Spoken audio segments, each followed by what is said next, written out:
il est parfois nécessaire d'extraire des informations sous une forme légèrement différente à celle constatée dans les tables. Pour ça, on va prendre un exemple et on va se poser la question par rapport aux quantités en stock de mes différents produits présents dans la table des stocks. Si on exécute la requête qui nous permet de connaître et d'avoir cette information, on voit que cette information, on voit bien dans la partie jeu de résultats, est difficilement lisible, en tout cas difficilement interprétable en tant que telle. En effet, pour connaître précisément pour l'article CLA11, les quantités en stock, je suis obligé d'aller lire 3 lignes d'information. La ligne 1 qui me dit voilà la quantité présente dans le dépôt N, la ligne 2 pour me dire voilà la quantité présente dans le dépôt P1, et la ligne 3 pour me dire voilà la quantité présente dans le dépôt P2.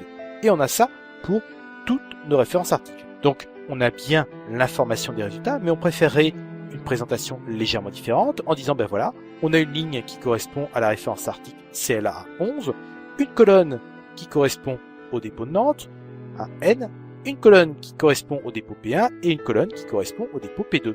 Et puis sur la ligne pour la référence article CLA11, dans la colonne N, on veut voir apparaître la quantité 248, dans la colonne P1, la quantité 218, et dans la colonne P2, la quantité 0. Si on a une telle structure, le résultat va être beaucoup plus facile à lire. Alors on peut tout à fait transformer ce jeu de résultats en celui souhaité à l'aide des instructions SQL dont on dispose. On va structurer un petit peu différemment notre jeu de résultats avec des restrictions bien précises, et puis derrière on va faire des unions pour présenter quelque chose de correct.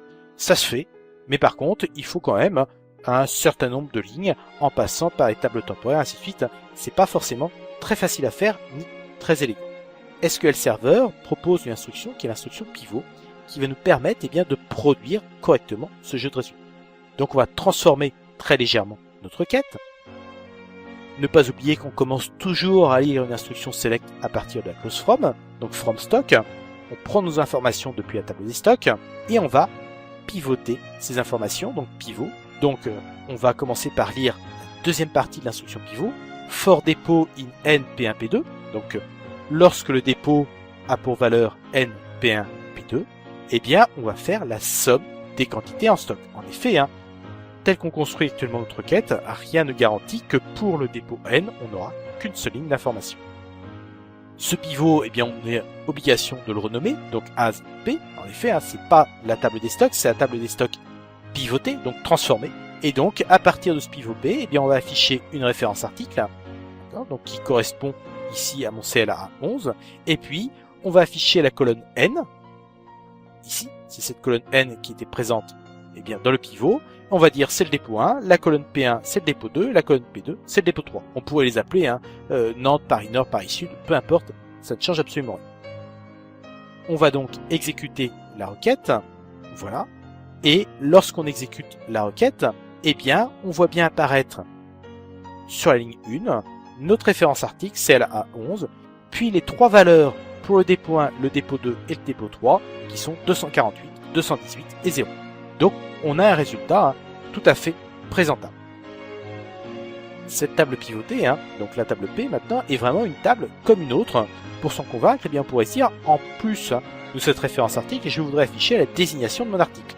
Donc pour afficher la désignation de mon article, je dois appuyer sur la référence article et puis faire une jointure par rapport à cette référence article avec la table des articles. Et c'est ce qu'on fait ici. Donc from stock, pivot quantité en stock from dépôt in n p1 p2, ASP, inner join article, donc on fait une jointure avec la table des articles. Sur quelle colonne? Sur la référence article, donc on article.référence article égale p.référence article.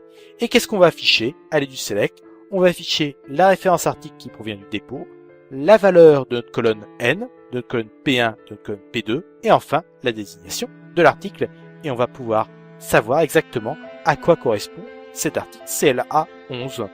On exécute et il nous dit, voilà, CLA11, c'est un clavier qui se nomme Logitech G19. Donc on a retrouvé ici toutes les informations. On voit bien qu'on peut pivoter et puis faire des jointures et continuer nos différents calculs ou nos différentes restrictions comme on les a vus jusqu'à maintenant.